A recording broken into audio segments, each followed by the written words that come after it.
नमस्कार दोस्तों, आपका स्वागत है। आज मैं आप लोगों को जो मध्यकाल की चित्रकला है उसके बारे में कुछ बताने वाला हूँ। मध्यकाल की चित्रकला में जितने भी पार्ट आते हैं, चाहे वो पाल हो, अपभ्रंश हो, गुजराती शैली, जैन शैली, ठीक है, वो सारी चीज़ें मध्यकाल की चित्रकला के अंतर्गत आती हैं। सबसे पहले देखेंगे जो मध्यकाल की चित्रकला है उसका टाइमिंग क्या है। तो उसका जो मेन टाइमिंग माना जाता है वो 700 से 1600 ईस्वी तक माना जाता है। ठीक है, ये पूरा जो है ये मध्यकाल की चित्रकला का समय है।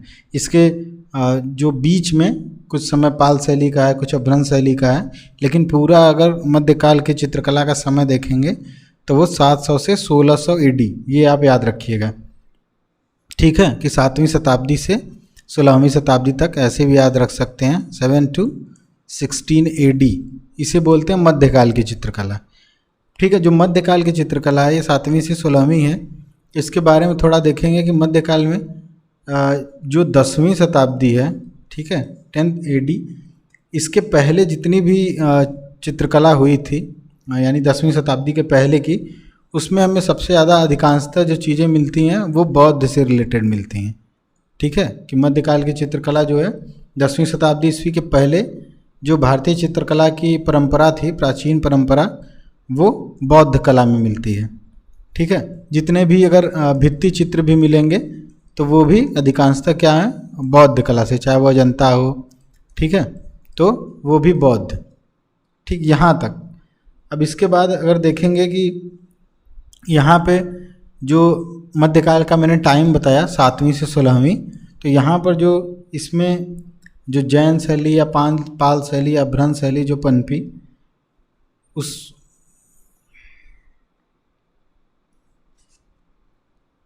उसमें 2 ऐसे ग्रंथों का निर्माण हुआ जो कि बहुत ज़्यादा विकास दिखाया उसने। ठीक है, इस युग में 2 रचनाएं मानी जाती हैं सबसे बड़ी।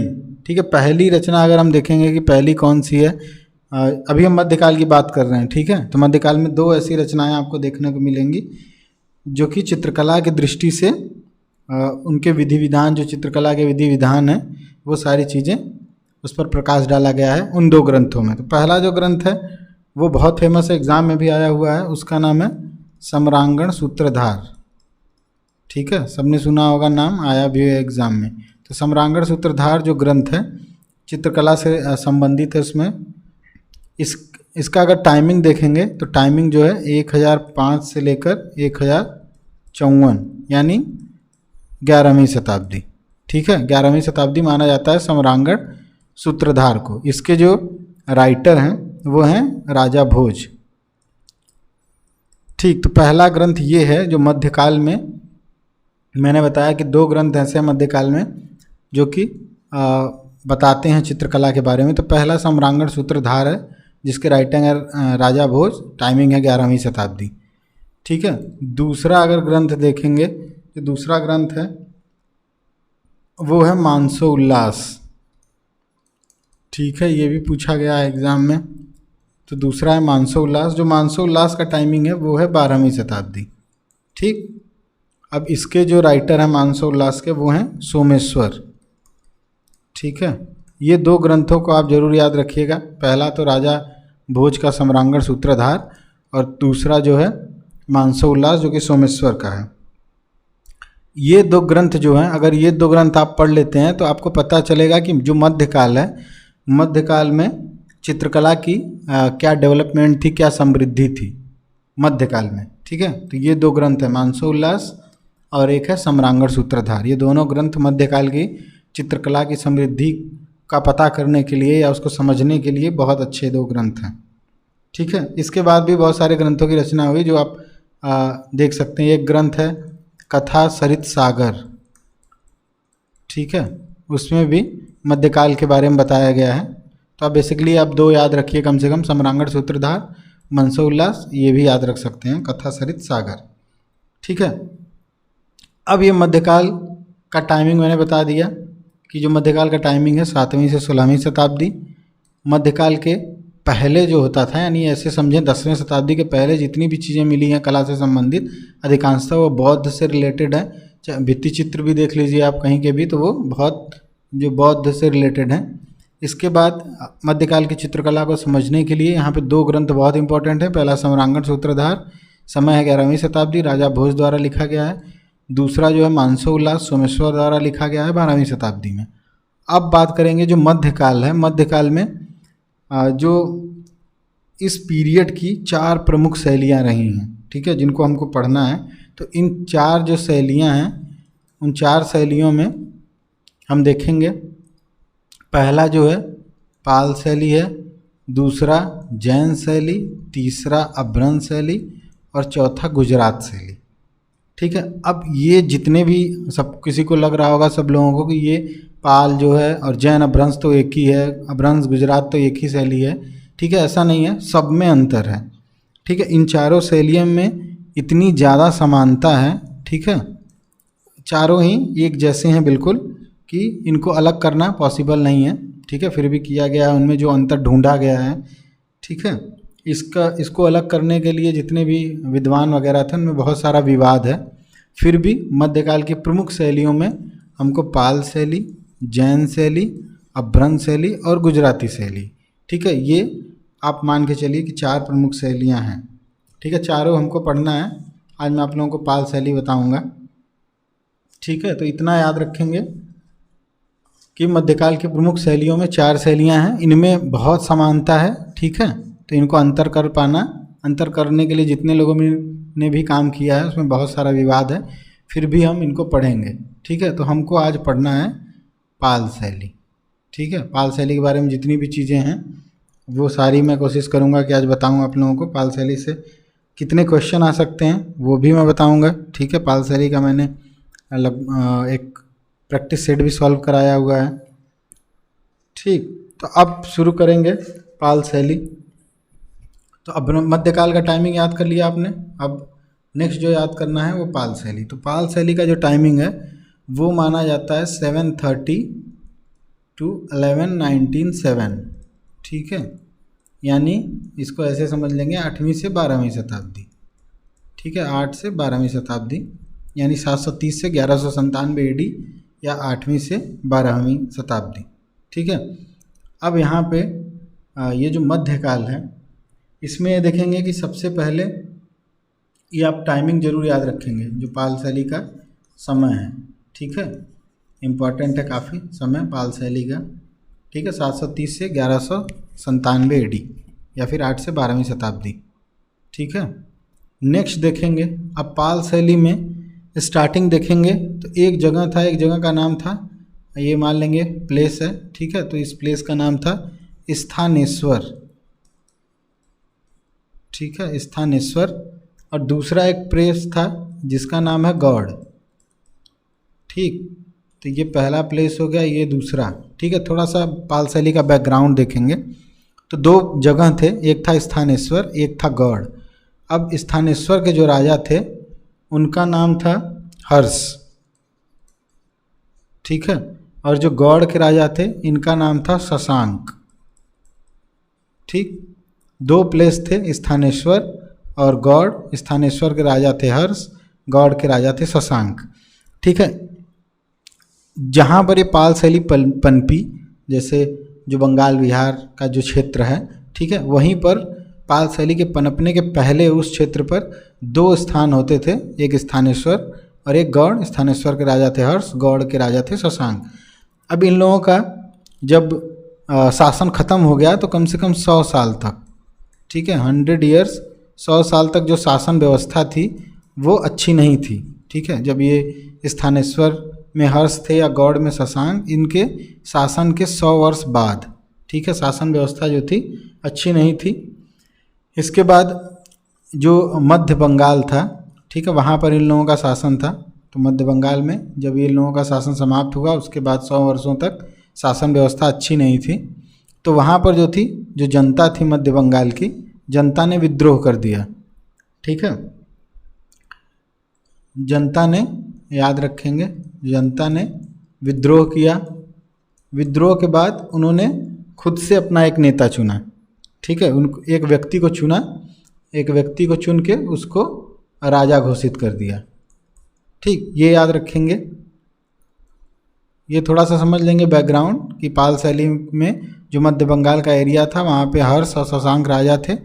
उनके शासन के 100 वर्ष तक 100 वर्ष बाद जो शासन व्यवस्था बिगड़ी थी, तो जो जनता थी उसने विद्रोह किया और अपने बीच से एक व्यक्ति को उठा के उसको राजा घोषित कर दिया।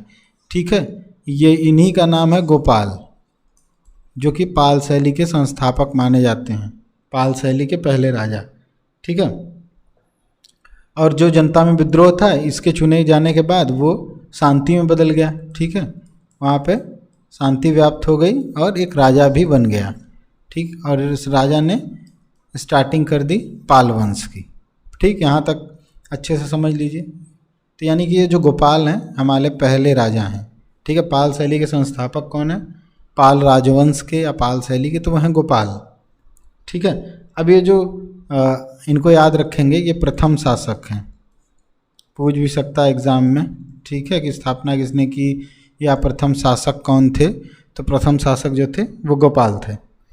ठीक, अब गोपाल जो थे इन्होंने जो दक्षिणी बिहार है वहाँ तक अपना एरिया बढ़ाया। ठीक है, अपना जो साम्राज्य का एरिया था वो दक्षिणी बिहार तक बढ़ाया। ठीक, तो इनके गोपाल जी के लिए इतना सिर्फ याद रखेंगे कि पाल शैली के पहले शासक थे और इन्होंने जो अपना एरिया है वो दक्षिणी बिहार तक बढ़ा लिया था। ठीक है, तो ये याद रखेंगे पहले शासक के लिए। अब गोपाल जी के आएंगे, गोपाल के बाद इनके पुत्र आएंगे। ठीक है, पुत्र जो हैं यानी कि हमारे दूसरे पाल शैली के शासक, इनका नाम है धर्मपाल। ठीक है, धर्मपाल जो थे बहुत सारा काम कराया इन्होंने, बहुत ज़्यादा। ये कला संरक्षक राजा माने जाते हैं। अगर पूछेगा कि पाल शैली का कला संरक्षक कौन था तो आप याद रखिए कि धर्मपाल थे। ठीक, तो दूसरे राजा हमारे हो गए धर्मपाल। ये कला संरक्षक थे, धार्मिक प्रवृत्ति के थे। ठीक है, यानी धार्मिक कर्मकांड वगैरह में करवाते थे, इंटरेस्टेड रहते थे। ठीक, अब ये जो धर्मपाल हैं इन्होंने एक बहुत फेमस जो विश्वविद्यालय है उसका निर्माण करवाया था। सबने नाम सुना होगा, विक्रमशिला। ठीक है, विक्रमशिला जो विश्वविद्यालय है उसकी स्थापना की। कहाँ पर? तो भागलपुर, भागलपुर बिहार। ठीक है, तो पहला ये जरूर याद रखेंगे, विक्रमशिला विश्वविद्यालय स्थापना किसने की? तो धर्मपाल ने, भागलपुर में। ठीक है, क्वेश्चन यहाँ से आ सकता है, विक्रमशिला महाविद्यालय किसने बनवाया था? तो धर्मपाल ने, गंगा के किनारे। ठीक है, तो पहला ये काम था। दूसरा यह था, दूसरा इम्पोर्टेंट अगर देखेंगे तो इन्होंने कुछ विहारों की स्थापना कराई थी। ठीक है, विहार आपको पता होंगे, विहार जो होते हैं आवास स्थल, चैत्य जो है पूजा गृह, तो इन्होंने कुछ विहार बनवाए थे। ठीक है, लोगों के आराम गृह के लिए। तो ये भी आप दूसरा पॉइंट इंपॉर्टेंट याद रखेंगे कि पाल शैली के किस राजा ने विहारों की स्थापना कराई थी? सोमपुरी। ठीक है, सोमपुरी याद रखेंगे, सोमपुरी में, सोमपुरी में विहारों की स्थापना किसने कराई थी? जो विहार थे कुछ सोमपुरी में थे, कुछ ओदांतपुरी में थे। ठीक, ओदांतपुरी और सोमपुरी ये दो जगह हैं जहाँ पे इन्होंने विहारों की स्थापना कराई, और एक है भागलपुर में विक्रमशिला विश्वविद्यालय की स्थापना कराई। ठीक, ये दोनों ही चीज़ें आपको याद रखनी है, काफ़ी इम्पोर्टेंट है। ठीक, तो पहले राजा हमारे थे गोपाल, दूसरे राजा हो गए धर्मपाल। अब तीसरे जो राजा हैं हमारे, थर्ड जो हैं वो हैं देवपाल। ठीक है, देवपाल का जो टाइम है वो बेस्ट माना जाता है चित्रकला के लिए, जो कि हम पढ़ रहे हैं। ठीक है, चित्रकला, वास्तुकला का भी काम हुआ था। ठीक है, चित्रकला, वास्तुकला, इसके बाद मूर्तियाँ भी बनवाई थी इन्होंने। ठीक, पाल शैली सिर्फ चित्रण के लिए नहीं, मूर्तियों के लिए भी प्रसिद्ध है। ठीक है, बहुत सारी मूर्तियाँ यहाँ से। तो ये याद रखेंगे, पाल शैली के जो तीसरे शासक हैं देवपाल, ये चित्रकला, वास्तुकला और बहुत सारी मूर्तियाँ बनवाई इन्होंने। जो मूर्तियाँ इन्होंने बनवाई थी वो आपको सारनाथ से मिलेंगी। ठीक है, सारनाथ से मिली हैं, गया से मिली हैं, नालंदा से मिली हैं, और इसके अलावा कुर्कीहार से मिली हैं। तो इतने जगह से देवपाल के शासन टाइम की जो मूर्तियाँ बनी हैं वो मिली हैं, या फिर ऐसे समझ सकते हैं कि पाल शैली की मूर्तियाँ मिली हैं। ठीक है, सारनाथ, गया, नालंदा, कुर्किहार। तो ये थे देवपाल। अब देवपाल जो हैं, अगर पूछेगा पाल शैली में चित्रकला के लिए सबसे बेस्ट समय किसका था, तो आप देवपाल करेंगे। ठीक है, सबसे सर्वोत्कृष्ट समय जो था वो देवपाल का ही था पूरे पाल शैली में। ठीक, अब देवपाल के बाद जो है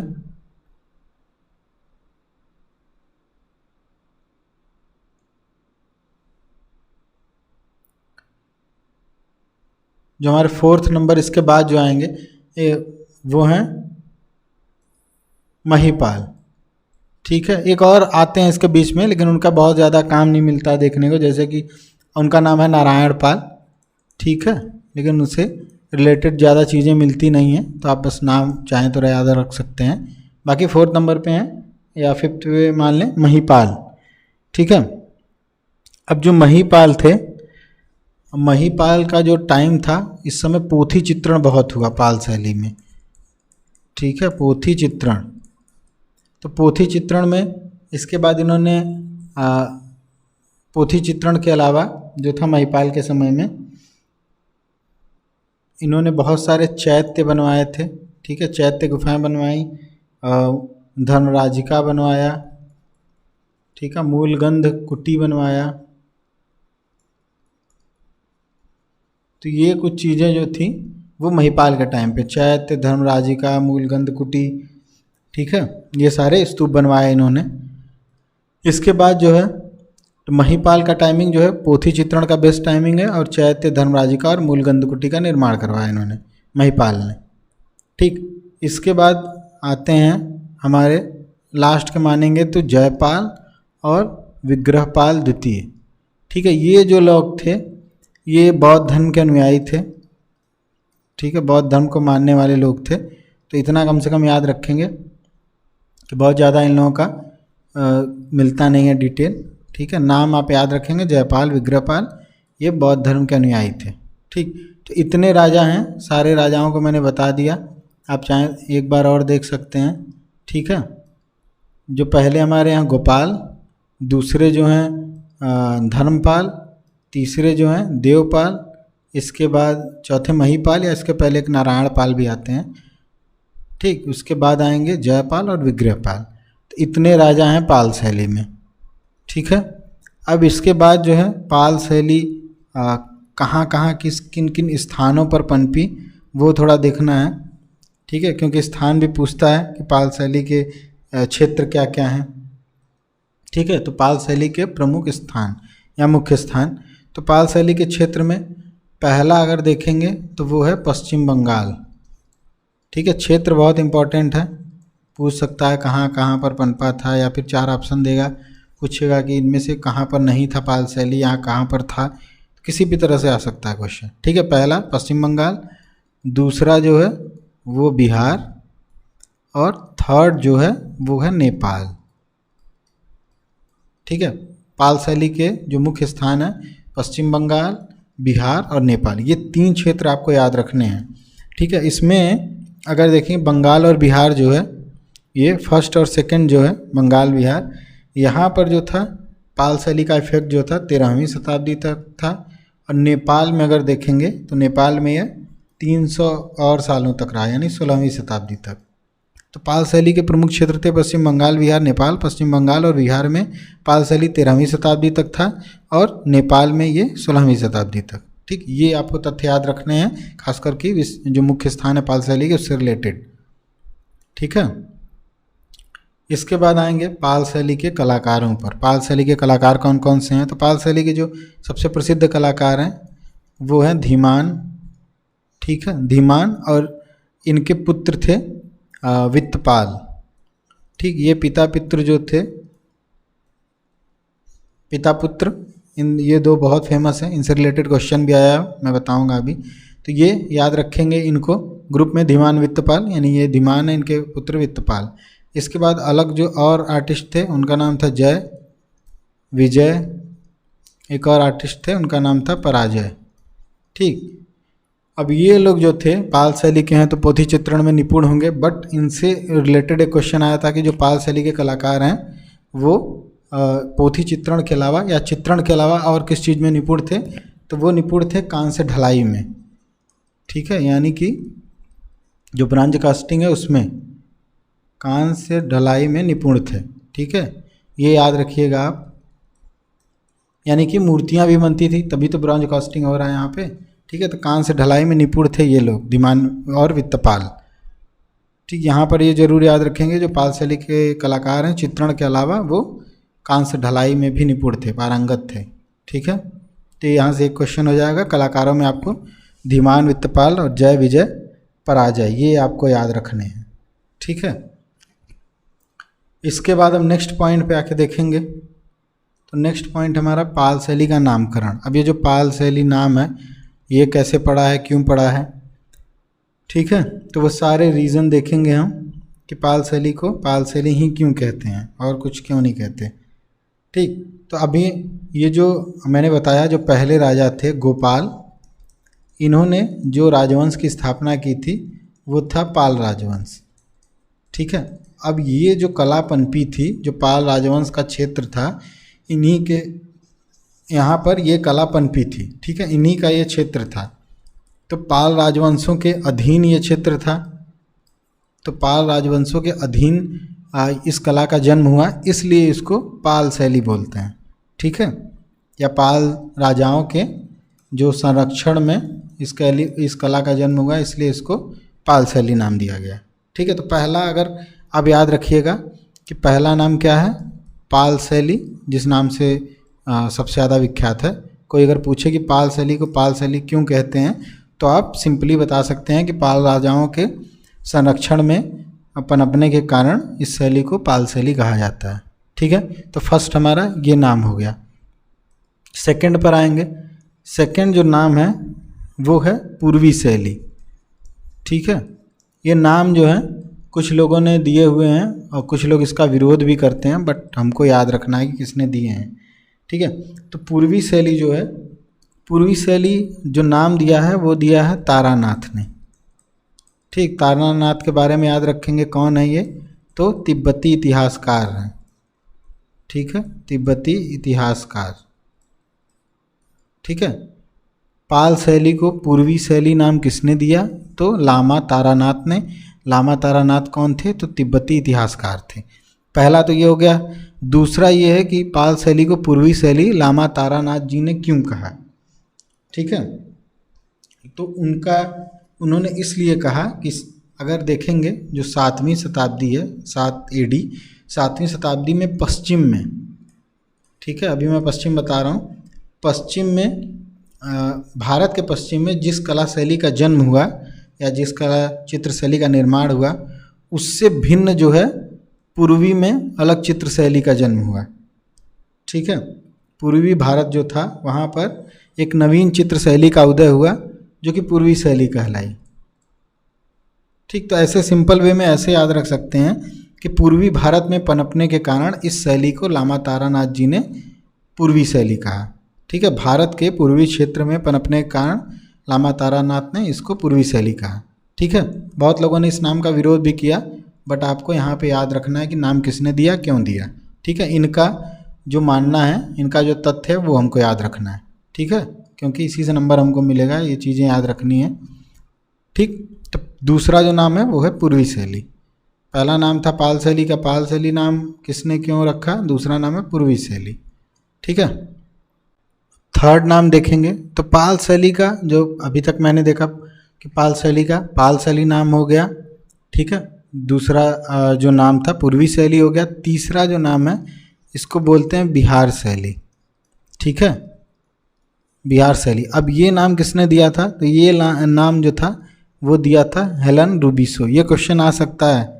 ठीक है, कि पाल शैली को पूर्वी शैली किसने कहा या पाल शैली को बिहार शैली किसने कहा, तो ये चीज़ें आपको कम से कम याद होनी चाहिए। अब पाल शैली को बिहार शैली किसने कहा, तो वो कहा हेलन रूबिसो ने। ठीक है, अब ये तथ्य याद रखेंगे। इसके बाद भी ये याद रखेंगे कि ये नाम क्यों दिया इन्होंने। तो इनका मानना था हेलन रूबिसो का कि जो पाल शैली है इसका जन्म बिहार से हुआ है। ठीक है, इसका जन्म बिहार से होने के कारण इन्होंने इसका नाम जो है बिहार शैली दिया, यानी पाल शैली को बिहार शैली बोला। ठीक है, बट बहुत सारे विद्वानों के अकॉर्डिंग जो है कि ये जो शैली थी, बिहार हो चाहे अलग यूपी में भी था, ठीक है, उड़ीसा में भी था, तो बहुत सारे स्थानों पर था, ठीक है, नेपाल में भी था। तो इसलिए इसको किसी एक जगह से जोड़ के नाम देना उचित नहीं है, तो बहुत सारे लोगों ने इसका विरोध भी किया हुआ है। तो बट आप ये याद रखेंगे कि पाल शैली को विहार शैली किसने कहा, तो हेलन रुबिसो ने। क्यों कहा, क्योंकि इनका मानना था कि इस शैली का जन्म जो है वो बिहार में हुआ है, ठीक है। तो 3 चीज़ें आपको याद रखनी है, तीनों नाम याद रखने हैं कि पाल शैली को पहला जो था वो पाल शैली नाम पड़ा है। ये किस लिए पड़ा है, क्योंकि ये पाल राजवंश के अधीन था, ठीक है, पाल राजाओं के अधीन। दूसरा नाम जो था वो पूर्वी है, तो ये तारानाथ ने दिया है, ठीक है। तारानाथ ने क्यों दिया, क्योंकि इनका मानना था कि भारत के पूर्वी क्षेत्र में इस शैली का जन्म हुआ है। थर्ड जो नाम है वो है विहार शैली, ये नाम किसने दिया है, तो हेलन रुबिसो। ये तीनों तथ्य आपको याद रखने हैं। इनका मानना था कि पाल शैली का जन्म जो है वो बिहार में हुआ है, ठीक है। तो ये 3 चीज़ें आपको याद रखनी है, इनमें से कोई भी पूछ सकता है एग्ज़ाम में, ठीक है। अब आगे बढ़ेंगे तो पाल शैली की पोथियों पर आएंगे। तो पाल शैली की पोथियों में ये याद रखेंगे सबसे पहले कि धर्म क्या था, ठीक है। सबसे इम्पॉर्टेंट पॉइंट है ये कि पाल शैली की जितनी भी सचित्र पोथियाँ हैं वो किस धर्म से रिलेटेड हैं, ठीक। तो हमेशा याद रखेंगे बौद्ध धर्म, ये रिलेटेड हैं। जितनी भी आपको पोथियाँ मिलेगी वो बौद्ध धर्म से संबंधित हैं, ठीक है, पाल शैली की, ठीक। तो ये पॉइंट सबसे ज़्यादा ज़रूरी है, उसके बाद ही हम पोथियों पर जाएंगे। तो पाल शैली की सभी सचित्र पोथियों का धर्म किस धर्म से संबंधित है, तो बौद्ध धर्म। पहला पॉइंट आपको ये याद रखना है, ठीक। अब ये याद रखेंगे जो पाल शैली है इसमें सबसे पहला ग्रंथ कौन सा है, ठीक। तो ये स्टार्ट करेंगे। तो हमारा जो पहला ग्रंथ है वो है अष्टसाहस्त्रिक प्रज्ञा पारमिता, ठीक है। एग्जाम में सिर्फ प्रज्ञा पारमिता भी दे सकता है, बट आप पूरा याद रखेंगे अष्टसाहस्त्रिक प्रज्ञा पारमिता। एक चीज़ और याद रखेंगे, पाल शैली में सिर्फ जो है वो चित्रण हुआ है, ठीक है। यहाँ के राजाओं ने लिखा नहीं है, जो पुराने ग्रंथ थे उनका चित्रण हुआ है, ठीक है, पोथियों के रूप में चित्रण हुआ है। ये चित्रण पे बहुत ज़्यादा फोकस करके याद रखेंगे कि पाल शैली में पोथी चित्रण हुआ है, ठीक है, लिखा नहीं गया है बहुत ज़्यादा, नया नया जो प्राचीन चीज़ें थी उन्हीं को चित्रित किया गया है पोथी रूप में। तो पहला जो ग्रंथ है हमारा कि पाल शैली का पहला ग्रंथ कौन सा है, ठीक है, पाल शैली का प्रथम चित्रित ग्रंथ, ठीक है। 2-3 पॉइंट याद रखेंगे। तो पहला पॉइंट है प्रथम चित्रित ग्रंथ, ठीक है, कहाँ का, तो पाल शैली का, ठीक है।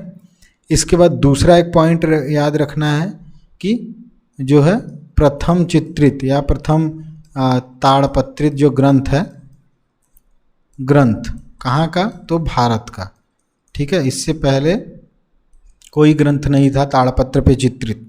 तो अष्टसाहस्त्रिक प्रज्ञा पारमिता, ये 2 पॉइंट बहुत ही इंपॉर्टेंट है एग्जाम के लिए कि पूछ सकता है कि पाल शैली का प्रथम चित्रित ग्रंथ कौन सा है, तो अष्टसाहस्त्रिक प्रज्ञा पारमिता।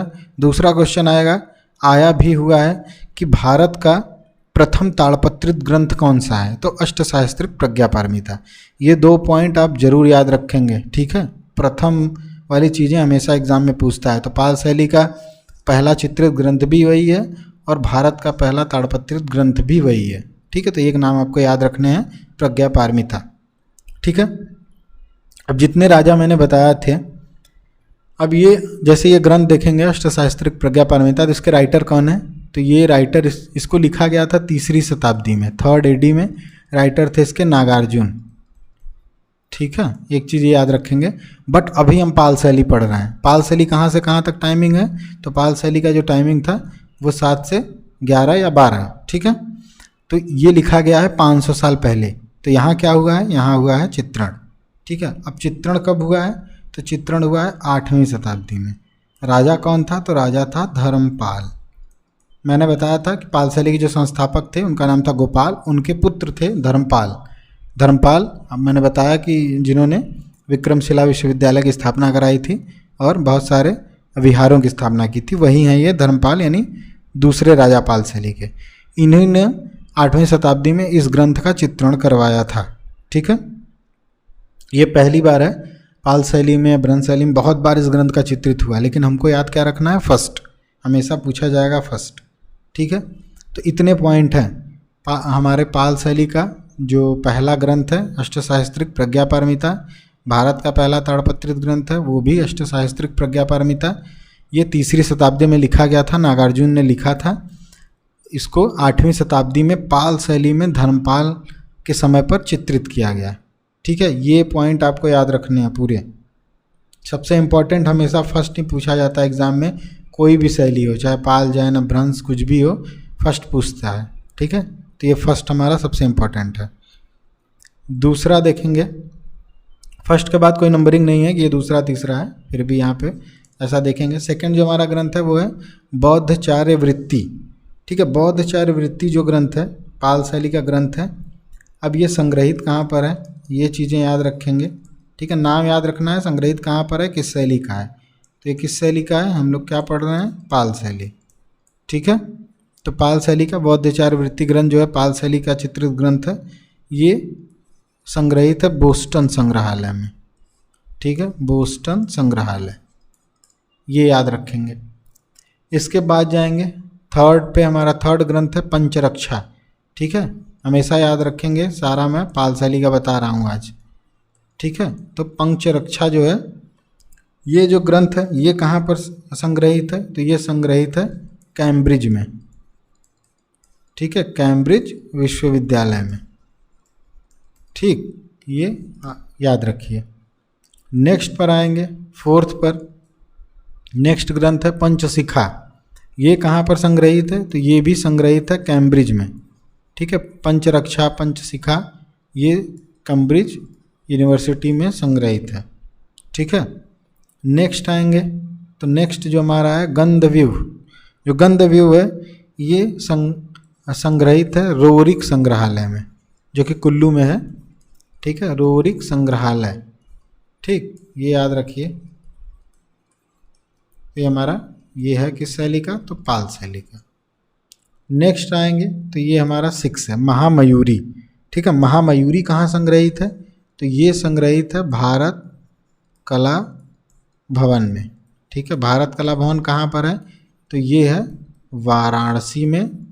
ठीक है, जो BHU कैंपस है बनारस हिंदू यूनिवर्सिटी, उसी के कैंपस में ये स्थित है भारत कला भवन, इसी के यहाँ ये संग्रहित है। ठीक है, ये याद रखिएगा आप हमेशा। इसके अलावा भी ग्रंथ हैं बहुत सारे जिनका नाम बहुत बार देखने को मिलता है, आपको मिलेगा। जैसे ये ग्रंथ एक है साधन माला है। ठीक है, एक करणदेव गुहा है। तो ये कुछ ग्रंथ हैं, आप इन जितने ग्रंथों को मैंने बताया उनको आप अच्छे से याद रख लीजिए। ठीक है, हो सकता है इनसे रिलेटेड कुछ चीज़ें पूछ लें। ठीक, इसके बाद देखेंगे जहाँ से सबसे ज़्यादा चांस होते हैं क्वेश्चन आने के। ठीक है, वो है विशेषताएं, पाल शैली के चित्रों की विशेषताएं। ठीक है, क्या क्या विशेषताएं हैं पाल शैली की। तो पहला अगर देखेंगे, पूछता है कि पाल शैली के चित्रों में जो चेहरे हैं कैसे बने हैं, तो हमेशा याद रखेंगे सवा चश्म चेहरे बने हैं। ठीक है, पाल शैली के चित्रों में जो चेहरे बने हैं वो सवा चश्म है, और एक ही जैसे जितने भी चित्र देखेंगे एक ही प्रारूप में बने हुए हैं। इसमें अगर चेहरे में पूरा डिटेल में जाएंगे तो जो सिर बना है, सिर वो चपटा है। ठीक है, कोई भी चित्र आप देख लीजिएगा, सिर चपटा है। जो नाक है वो लंबी है। ठीक है, नाक लंबी बनी हुई है, सिर चपटा है। ठीक, आँखें जो हैं, आँखों को भी देख लेंगे, जो आँखें हैं वो काफ़ी बड़ी बड़ी बनी हुई हैं। ठीक है, आँखें बड़ी बड़ी हैं, कर्ण स्पर्शी मान सकते हैं। ठीक है, कानों को छूती हुई। ठीक है, कुल मिलाकर अगर देखेंगे जो चेहरा बना है पाल शैली में, सजीवता जो होती है एक फेस में वो नहीं है। ठीक है, सजीवता नहीं है। ठीक है, सजीवता स्वच्छता का अभाव है। और अगर हाथ पैर देखेंगे तो हाथ पैर तो अकड़न है उसमें। ठीक है, अकड़न। ठीक, तो पाल शैली की विशेषताओं से बड़ा क्वेश्चन आते हैं, चाहे कोई भी शैली हो। ठीक है, तो यहाँ पे विशेषताओं में अगर हम शुरू देखेंगे चेहरे को लेके, तो सिर चपटा है, नाक लंबी है, आँख बड़ी बड़ी है। टोटल देखेंगे तो चित्र में चेहरा जो है सजीव नहीं लग रहा है, हाथ पैरों में अकड़न है। ठीक है, नेक्स्ट जो विशेषता हम देखेंगे दूसरी, वो है रेखाएं। ठीक है, रेखाओं के बारे में बात करेंगे। जो रेखाएं हैं वो काले रंग से बनाई गई हैं। विशेषताओं में पूछ सकता है कि पाल शैली के चित्रों में रेखाएं किस रंग से बनी है, तो काले रंग से। ठीक है, और ये भी है कि जो तुलिका होती है यानी कि ब्रश का यूज़, ऐसा लगता है ब्रश का यूज़ नहीं किया गया है, इसके स्थान पर निब का प्रयोग किया गया है। ठीक है, विशेषताएं अच्छे से याद रखेंगे कि पालशैली के चित्रों में जो रेखाएं हैं वो काले रंग से बनाई गई हैं और ऐसा चित्रों को देखकर ऐसा प्रतीत होता है कि तुलिका का प्रयोग न करके निब का प्रयोग किया गया है। ठीक है, ये याद रखेंगे। जो रेखाएं हैं ये प्रवाहशील तो हैं, प्रवाह है उनमें, ठीक है, गति है, बट जो है अगर मोटाई कहीं पर है, ठीक है, जो उतार चढ़ाव है उसमें ये उतना अच्छा प्रभाव नहीं डालती है रेखाएं। ठीक है, रेखाओं में प्रवाह है परंतु चित्र में जहाँ उतार चढ़ाव है उनमें उतना अच्छा इफेक्ट नहीं है इन रेखाओं का। ठीक, तो ये थोड़ा सा रेखा से रिलेटेड ये याद रखेंगे। ठीक है, ये विशेषताएं। इसके बाद अगर देखेंगे नेक्स्ट जो विशेषता है, तो पालशैली के जो चित्र हैं आपको पता होगा कि ये पोथियाँ जो थीं ये ताड़पत्र पे बनी हैं। ठीक है, अभी ताड़पत्र को सबसे पहले छाया में सुखाया जाता है। ठीक है, छाया में सुखाकर इसके ऊपर जो तैयार होता है, मान लेंगे एक ताड़पत्र ऐसे रफली, ठीक है, याद रख लीजिए, ऐसे एक मान लेंगे कि ताड़पत्र जो था उसको छाया में सुखाकर एक जो पत्र तैयार होता है, मान लीजिए ये पत्र है। ठीक, ये इसके बाद जो है इस पर करते थे। अब इसका एक साइज़ भी है, इसकी अगर लंबाई जो होती थी वो होती थी 22 इंच। ठीक है, 22 इंच इसकी लंबाई होती थी और जो चौड़ाई होती थी वो होती थी 2 इंच। ठीक, तो ये भी एक बार पूछ चुका है, ये जो लंबाई है इसकी वो पूछ चुका है, तो आप लोग याद रखिएगा इसका। जो कि पाम लीफ है इसकी लंबाई जो है 22 इंच और चौड़ाई जो है 2 इंच होती थी। ठीक है, और इसी पर जो है महायान वगैरह जो बुद्ध जी हैं उनसे रिलेटेड चीज़ें बनी होती थी, चित्र। ठीक है, तो ये एक बार और अच्छे से समझ लेंगे। ये पोथियाँ जो है ताड़पत्रों को सुखाकर बनाए गए पत्रों पर तैयार की गई हैं। इसकी लंबाई 22 इंच, चौड़ाई 2 इंच है, जिन पर महायान देवी देवता या फिर बुद्ध से रिलेटेड चित्र बनाए गए हैं। ठीक है, ये आपको याद रखना है। इसके बाद नेक्स्ट एक पॉइंट और देख लेंगे रंगों से संबंधित। ठीक है, ऐसा क्वेश्चन पूछता है कि पालशैली में लाल रंग से किससे बनाते थे या क्या यूज़ करते थे। तो पालशैली में जो लाल रंग है वो सिंदूर था। ठीक है, सिंदूर के अलावा जो महावर या फिर हिंगुल, ठीक है, ये 3 चीज़ें याद रख लेंगे लाल रंग के स्थान पर प्रयोग करते थे लाल रंग के लिए। ठीक है, इसके बाद नीला, ये क्वेश्चन जरूर पूछा हुआ है कि किस रंग को लाजवर्दी रंग कहते हैं। ठीक है, तो नीला लाजवर्दी याद रखेंगे हमेशा, ये आ भी चुका है एग्ज़ाम में। ठीक है, थर्ड पॉइंट रंग से रिलेटेड देखेंगे कि जो है सफ़ेद रंग किससे बनाते थे वो लोग। ठीक, तो सफ़ेद जो था वो था खड़िया। ठीक है, सफ़ेद के बाद नेक्स्ट आएंगे तो काला, काला किससे बनाते थे तो काजल। इसमें से ये 4 आप याद रखिए। सबसे इम्पोर्टेंट ये ब्लू का है, नीला लाजवर्दी, ये आ चुका है। ठीक है, तो ये लाल रंग सिंदूर महावर हिंगुल, नीला लाजवर्दी, जो सफ़ेद रंग है वो खड़िया से, काला रंग जो है वो काजल से। ठीक है, ये हमेशा याद रखेंगे। पीला रंग भी याद रख सकते हैं, जो पीला रंग है वो हरिताल। ठीक है, ये आप याद रखेंगे, जितना अच्छा उतना बेस्ट रहेगा एग्ज़ाम के लिए। ठीक, अब नेक्स्ट आएंगे तो नेक्स्ट में विशेषताओं में देखेंगे कि क्वेश्चन पूछता है कि पालशैली की जो चित्रण तकनीक है, ठीक है, चित्रण तकनीक वो किसके समान है। ये आया हुआ क्वेश्चन मैं बता रहा हूँ। तो चित्रण तकनीक जो वो समान है वो अजंता के और बाघ के। ठीक है, उन्हीं की कॉपी की गई है, बट इन्होंने ताड़पत्र पे बनाया है, अजंता बाग में दीवारों पर बना हुआ है। ठीक, तो ये याद रखेंगे। दूसरा क्वेश्चन है कि जो ताड़पत्र है, ताड़पत्र पे जो लिपि लिखी गई है, ठीक है, जो ताड़पत्र पर लिखी गई पोथियाँ हैं वो किस लिपि में है, तो वो याद रखेंगे देवनागरी। ठीक है, देवनागरी याद रखिए।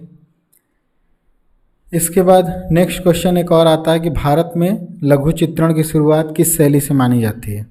ठीक है। तो पाल शैली है, मैंने पाल शैली पर सेट सॉल्व कराया है। आपको मैं ऊपर आई बटन पे आप क्लिक करके देख लीजिएगा, वो आपको मिल जाएगा टेस्ट, या फिर डिस्क्रिप्शन में मैं लिंक डाल दूंगा उस टेस्ट का या फिर उस वीडियो का, आप उसको देख लीजिए वीडियो। ठीक है, ये पूरा पढ़ने के बाद पाल शैली को आप वो अगर वीडियो देखते हैं तो पाल शैली से रिलेटेड जितने भी क्वेश्चन आ सकते हैं वो आपके क्लियर हो जाएंगे। ठीक है, तो इतनी चीज़ें हैं जो कि आपको याद रखनी है पाल शैली में। सारा लगभग मैंने सारा पॉइंट क्लियर कर दिया है।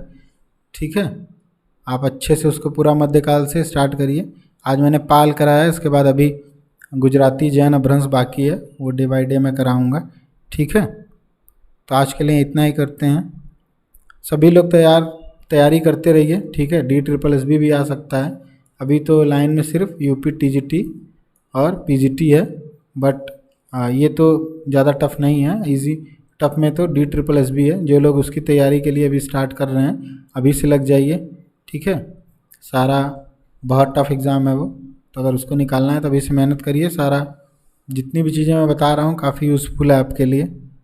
ठीक है, तो नेक्स्ट वीडियो में मिलते हैं। आज के लिए इतना ही, धन्यवाद, जय हिंद।